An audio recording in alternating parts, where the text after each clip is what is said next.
Welcome to season 9 of Dog Turds into Diamonds. Season 9, how did that happen? This season promises to be, I hope, something very special. We are starting on the finance page because you can see we are 700,000 in the black. We were actually up to about 750,000 at one point in pre-season, but it's gradually dropping. But the thing is, I have no idea where this money came from. I did receive a news inbox item telling me about almost £500,000, which I thought was from TV revenue. And then the next time I looked, all of that money was in the bank account. And I then got another message telling me later on that we would receive around about the same amount over the course of this season. So yeah, I'm a bit confused. I don't know if that was last season's TV money going in at the end of the season, but it's put us in an amazing financial position. And you might have guessed that the fact that we are at the moment just short of 700,000 in the black, if we got 500,000 from TV revenue, where did the rest come from? Well, we will get into that in a minute, but I also want to draw your attention to the wage budget there. We were expecting the wage budget to go down to £10,000 a week from 12,000. After we won the FA Trophy, we then saw that was restored to 12,000 a week. And then right after, at the end of the season, the board informed us that it was going up to 16,000 a week. As you can imagine, I felt like a kid in a sweet shop, just thinking about all that extra money I'd have to spend. And in the end, I haven't spent it. We are still £5,000 a week below the wage budget. You can see that I've got a pending signing there, which could bump it up a little bit, but we are well short of the wage limit. And we've also got 39,000 in transfer budget. So I mean, the financial situation of the club has just completely about turned, and we are looking really good. So today at the start of season 9, we have got Fleetwood away, and our stadium has been put back a few months, so we are not going into the new stadium until September now. We are still in Northampton Town's Sixfield Stadium for the moment. So what I think I'm going to do is I'm going to run you through everything that's been going on in the summer, all the ins and outs, set up this game with Fleetwood, and then I think we'll do a double header. I think we'll do 2 parts today, and the part 2 will be a double header of Fleetwood away, and then I will come back for our first game in the new stadium in September. So let's go through things first. I mean, obviously, the start of any season, we want to have a look at the transfers, right? You can see I'm waiting on a few deals here. There is a possibility of John Perry President coming in from Accrington on loan. It would cost me 1,400 a week. I want to learn a little bit more about him before I confirm it. On the face of it, he looks a really good right winger. He looks like he can cross, he can dribble. He looks like he's quick. Doesn't look the best mentally, but so before I splash, sorry, it's not 1,400 a week, it's 1,400 a month. It's 325 a week, which is his wages. I want to learn a little bit more about him first before I go ahead with that. And we're also waiting for Thomas Dixon, who is a left winger from Bristol City.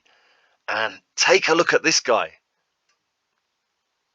Yeah, I know nothing about him. Nothing about him at all. He's a box of chocolates signing. I'm just doing it because he's not going to cost anything. And when he came up on my inbox or on the scouting department, look at this. I saw it's a couple of years ago now, but he played 4 games in the Premier League. He didn't play well, but he played 4 games in the Premier League. So he's another one of these. I'm thinking, if he can play four games in the Premier League at 19 years old, he must have something good about him. He's not going to cost me anything, so it's completely risk-free. So yeah, I am competing for his signature with Doncaster. Hopefully he will pick us over Doncaster, and we can see what comes out of the box when we open it.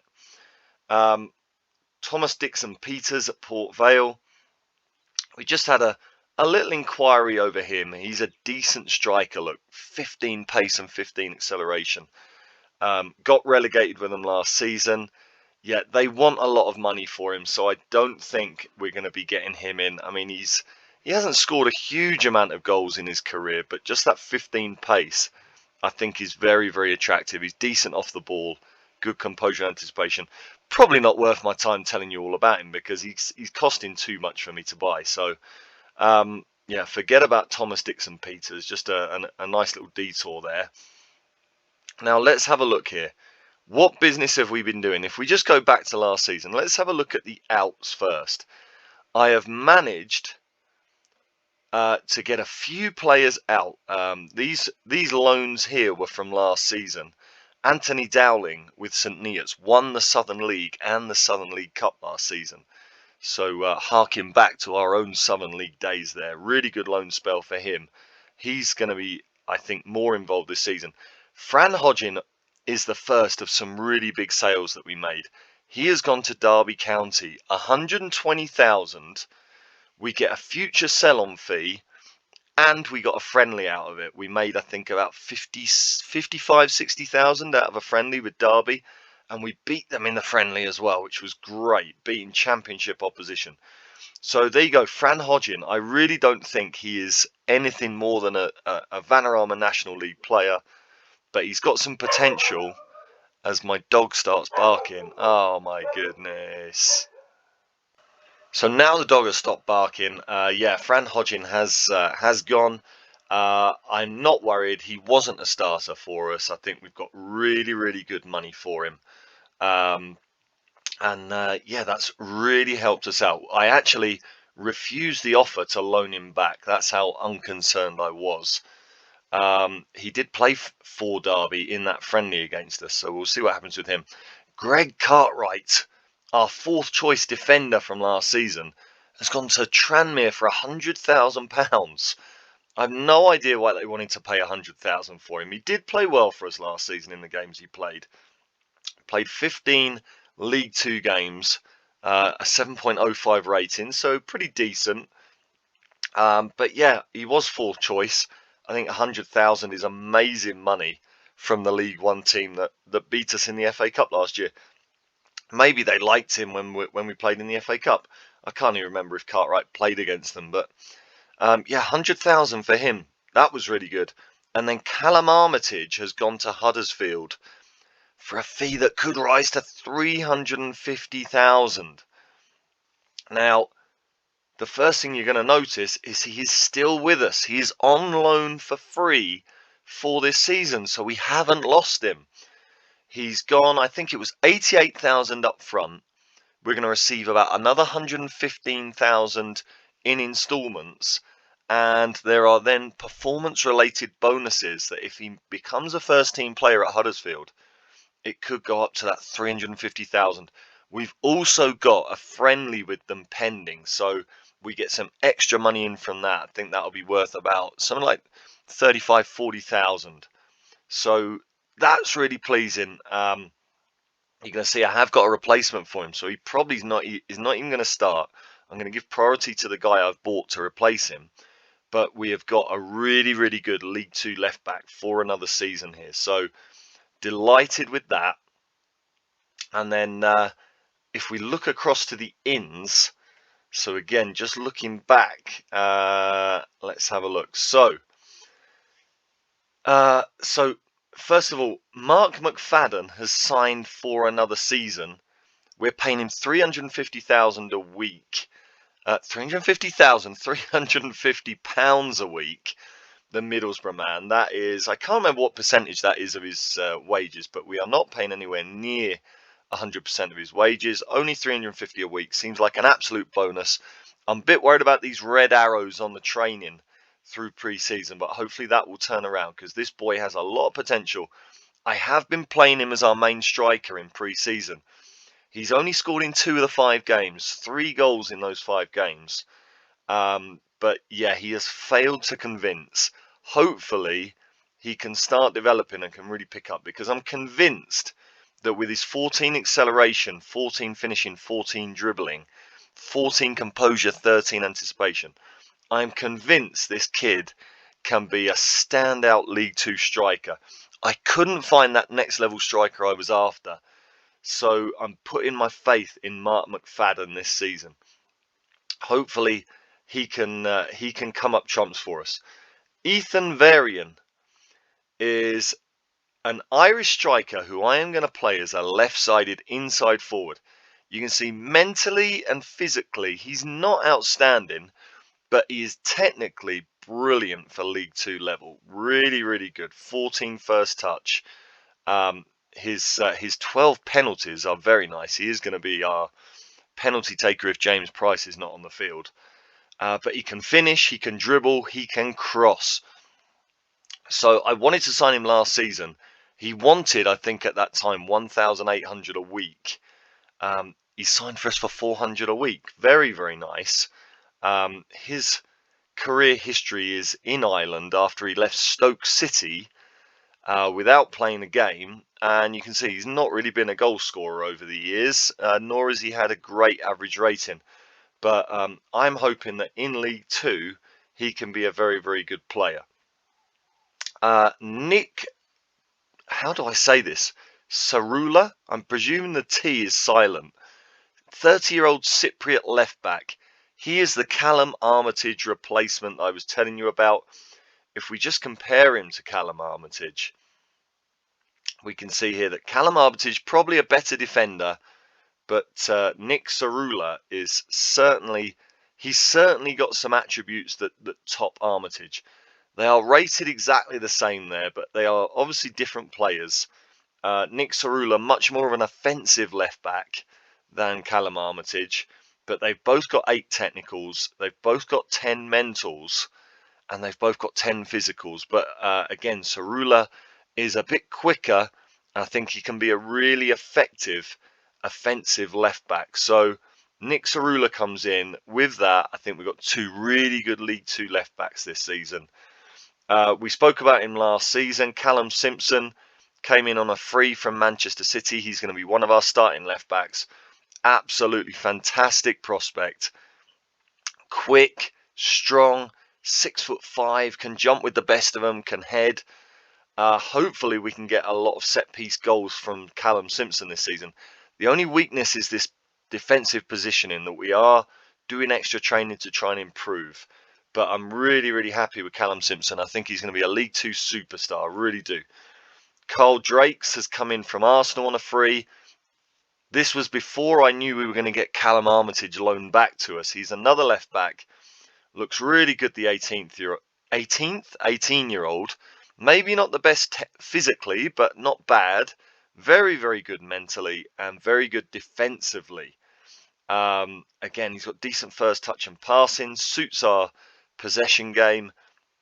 I think he's a really, really good player for the future. So with Drake's coming in, I think we've got our future left back there to replace the 30-year-old Sarula and Armitage in the future. Elijah Reid-Stephen we looked at. When I signed him on a free from Aston Villa, I thought with his 15 pace and 15 acceleration, 11 dribbling and crossing, I thought he was going to be a limited but effective winger in the first team. Now that we have had our budget increase, I'm not sure he's going to play. He might end up going out on loan. We'll see what happens. But with Ethan Varian coming in, I think that knocks Elijah Reid-Stephen down the pecking order a little bit. Henrik Hordegaard we spoke about last season when his free signing from Manchester City was confirmed. Another centre-back who is sensational physically, good pace and acceleration for a 6'2" player, 13 jumping reach. Not the best technically in terms of his heading and marking, but a brilliant tackler, and he can pass a little bit as well, can play in our possession game. Really good mentally. This guy had a lot of championship clubs looking at him. He also had Norwich in the Premier League looking at him, so I think it was a real steal. I think this is another player that either grows with us or leaves for big money in the future. So just a really good signing that made a lot of sense. Callum Armitage has come back in on loan to us, and that brings us to the point of just knocking things over into the new season. You can see James Sheringham has also gone out to QPR, but has been loaned straight back to us. So he has gone to QPR for 300,000, developing really nicely, which is a shame. He is going to be homegrown at club by the end of this season. So, bear that in mind when we're thinking about our European squad. I thought 20 years old, he hasn't developed that much. I think he might have just got an extra dribbling point. He hasn't developed that much. I thought 300,000 was great money for him. He ended last season after an injury. It was an injury. I think he had injuries and suspensions, but after an injury, he wasn't a first choice starter. So 300,000 makes sense. Let's move him on. George Wickens has also come in, and he is a goalkeeper. He is going to be our starting goalkeeper. This is a player I was looking at previously. He was available on a free transfer, just been released from Fulham. He has played one game in the Premier League and 2 games in the Championship. He's 27 and he's only got a handful of first team appearances in his career, obviously as a backup goalkeeper for Fulham. If we compare him to Tommy Reid, we can see that he is better technically, but I think that's a little bit deceiving because he's just really like a better all-round goalkeeper, and his 16 aerial reach with 6'4" frame really helps, and 15 eccentricity I think really bumps things up as well. His kicking is really good. He's really good at rushing out, but if you look at his reflexes, his one-on-ones and his handling, it's not that great. I mean, he beats Tommy Reid on handling, but he's below Tommy Reid for one-on-ones, and he's below Tommy Reid on reflexes. So, I mean, at the bread and butter stuff of shot stopping, Tommy Reid might be a better goalkeeper. But, Wickens is also better mentally, and he's better physically. So he does seem to be an upgrade, and he's coming in as our highest paid player this season. £925 a week. That is, I mean, it's good money, but it's still not top dollar, and it's a lot less than last season.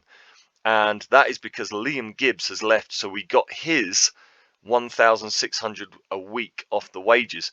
He's gone to Mansfield in League One, out on loan last season in the National League. He's now got a League One team that's bought him. Maybe I could have got some money for him. I don't know. Now that our reputation is probably a bit higher, we could have got some money for him. But Liam Gibbs has gone out of the club. We don't have his wages to worry about. We don't have his highest paid player clause to worry about. So that has really helped as well. Bailey Tykadamatri has gone out on loan to Crawley. I think he's got the attributes of a decent League 2 striker, but he just hasn't done it for us. And it probably just doesn't suit our way of playing. So we've got him moved on for the last year of his contract. Laurent Mavodo, the goalkeeper, has gone to, how do I say this, Drochtersen in Germany on a year's loan. I think great for him to have a loan. He needs playing time. He wasn't getting that with us. So we'll see if the young goalkeeper can develop at all. Where did we get him from? He was released by Chelsea. So let's see what happens during his loan. Hopefully he can come good there. And Taylor Dover, the left back in from Manchester United, he's gone on loan to Torquay in the National League. Hopefully he will improve as well. With so many left backs, we really didn't need to keep Taylor Dover around. He wouldn't have played. So, this is how the team looks right now for the first game of the season against Fleetwood. Wickens will be our goalkeeper. Igor Luiz is still with us, but he is wanted by Charlton.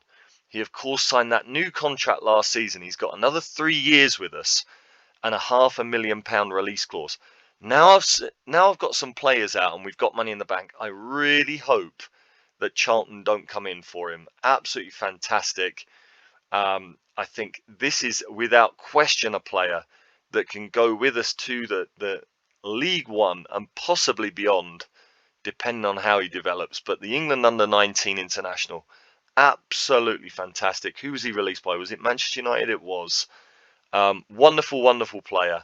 Hopefully we get to keep him around. Lee Watkins in on loan again from Birmingham. Of course, we renewed his contract for another season last season. £150 a week, absolute bargain. Simpson in there with him. Cerula at left back. Joaquim Malicio is now our ball-winning midfielder.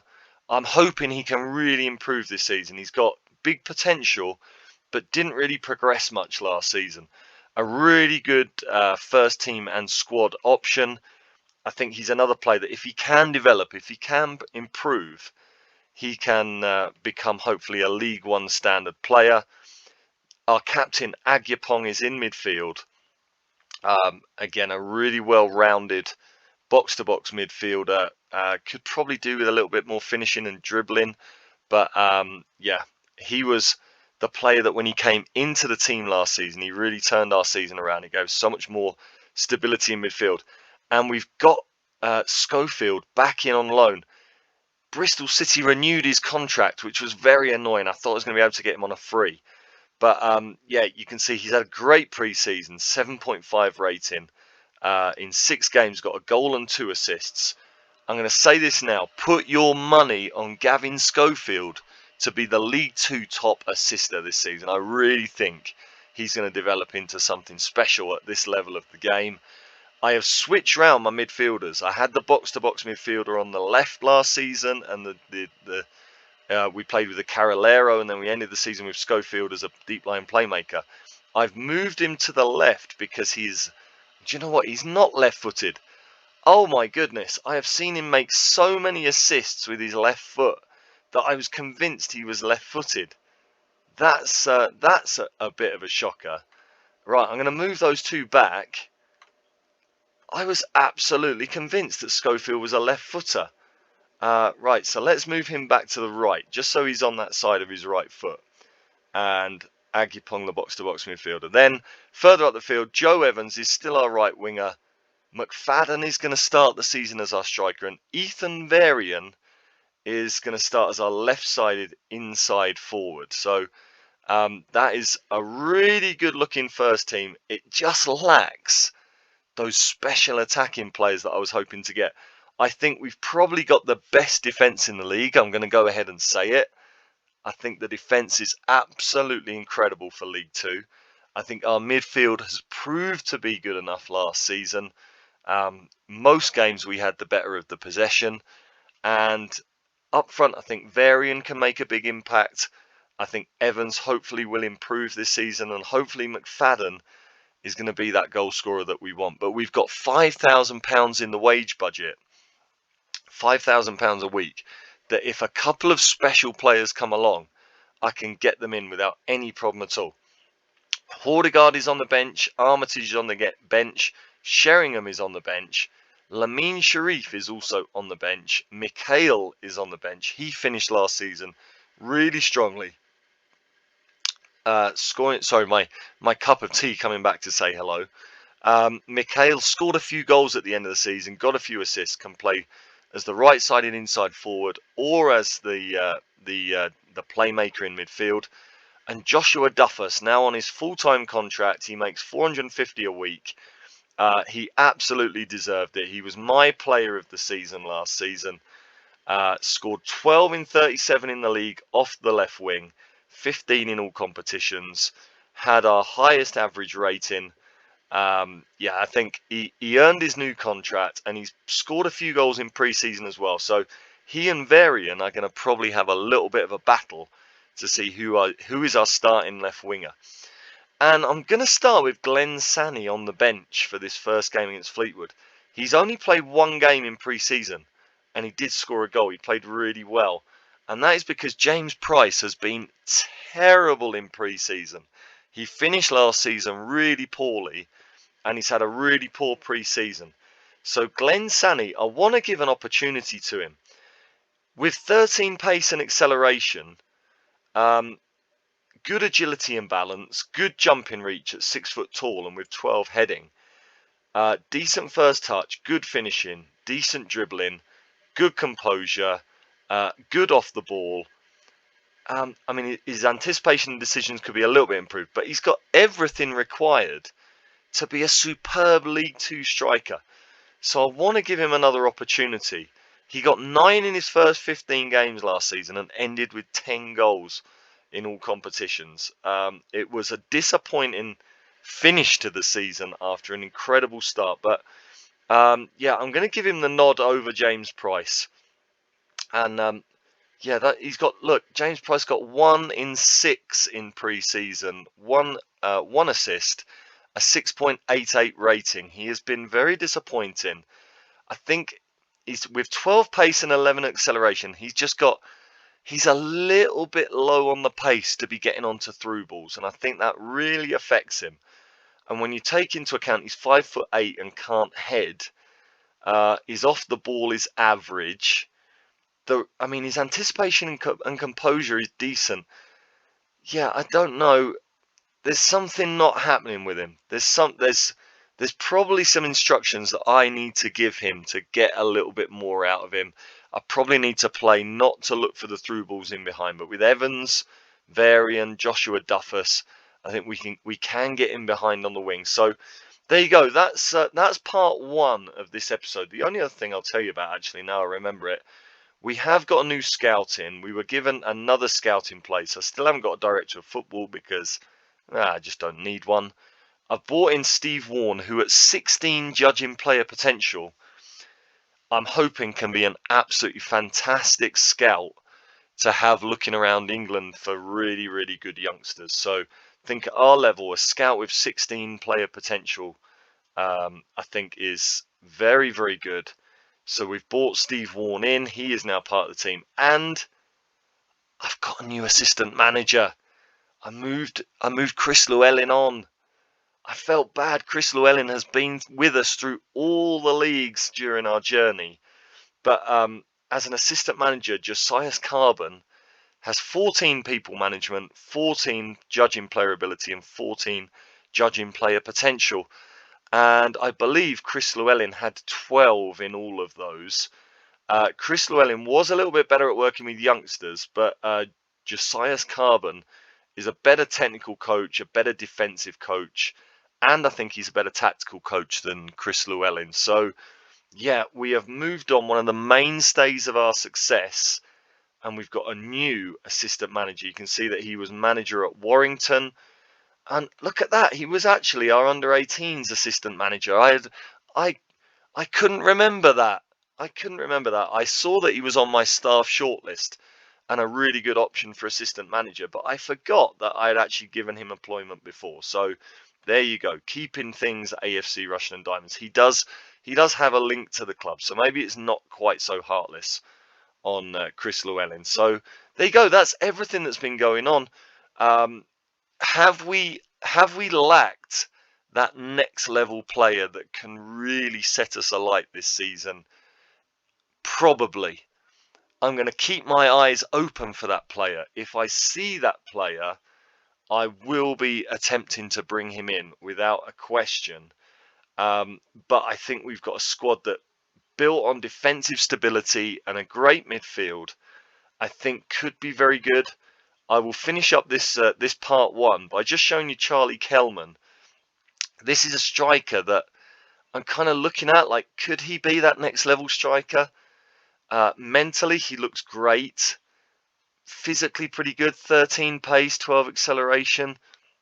He's only 5'8" as well, like James Price. But 11 passing and 12 vision is really good for linking the play.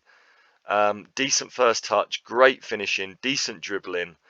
13 off the ball is really good. If we just compare him with James Price, for example, though, I mean, here it says they're the same player.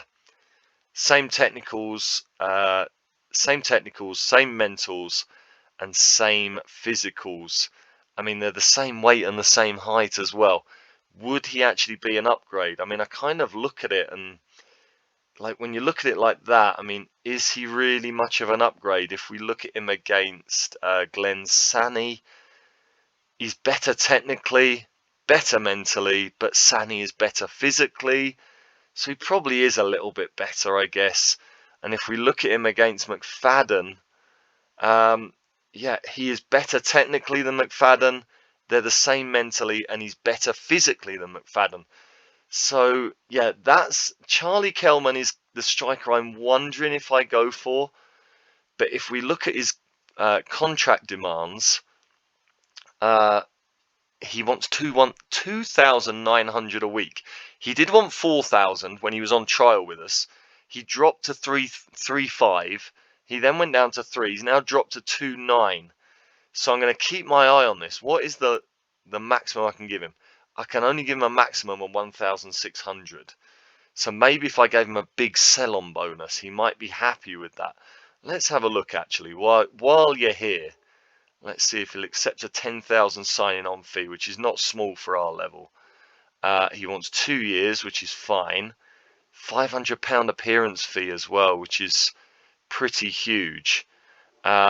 Yeah, I mean, it wouldn't be a cheap signing. And is he really that different to the rest that we've got? I mean, 11,500 if he scores 10 goals is a lot of money for a club of our level, and then he only needs 5 more and he get another 2,400.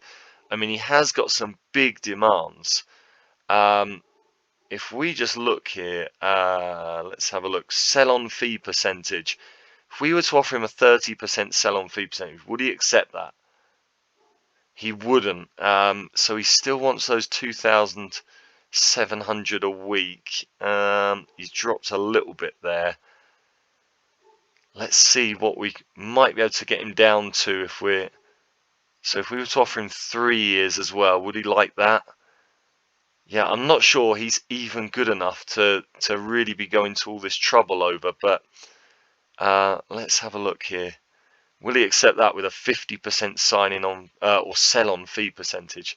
No, he wouldn't. So I think we're walking away from that one right now, but I will keep my eyes on him and see how much his demands come down. So there you go. That's the end of part 1. If you've enjoyed it, if you're looking forward to season 9, drop a like on the video, subscribe to the channel. As I said in the preview, in the review of season 8, I am just going to do kind of 3 episodes a season, unless I see an upturn in views and subscriptions, because it has absorbed a lot of my time for the past few months, and it hasn't really grown as I was kind of hoping it would. So if I see there's interest, I will go back to doing daily videos. But yeah, the part 2 right now is going to be the first game of the season against Fleetwood, and then our opening game at home in our new stadium in September. So yeah, click on that link for part 2, and we'll be able to see what the Dale Roberts Arena looks like in all its glory. See you very soon when you click on that link.